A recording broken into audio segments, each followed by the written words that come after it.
Ce site est génial, c'est tableau de bord de la France. Comment combler notre déficit? Donc il y a plusieurs scénarios qui sont proposés. Ici, on a une jauge.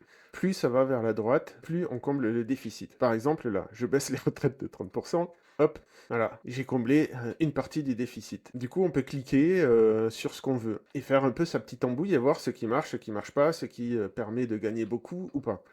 C'est vraiment, vraiment hyper intéressant. En plus, on peut voir les mesures qui ont des impacts négatifs, de deuxième ordre ou pas. Donc là, on voit, tout ce qui est en vert, il y a pas d'impact négatif derrière, donc on peut y aller entre guillemets. Évidemment, tout ça, c'est des décisions politiques, hein, mais ça permet de visualiser les choses, de voir les différents scénarios, de dire, ben, c'est l'État qui paye, qu'est-ce que ça donne? Hop, voilà, si c'est l'État qui paye, il y a des mesures qui sont présélectionnées là, paf.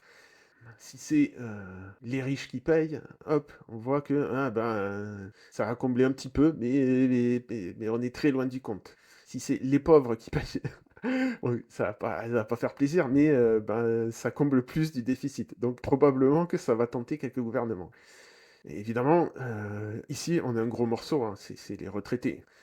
Le poids des retraites, hein, j'en ai déjà parlé sur ma chaîne. Bon bref, donc vous pouvez choisir des scénarios faits, vous pouvez faire votre propre scénario.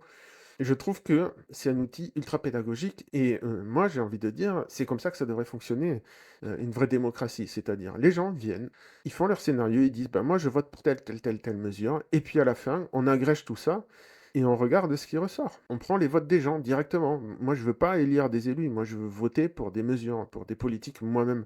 Je suis pas un bébé, je veux donner mon avis sur, les situations et pas donner mon pouvoir à des élus qui après en font n'importe quoi.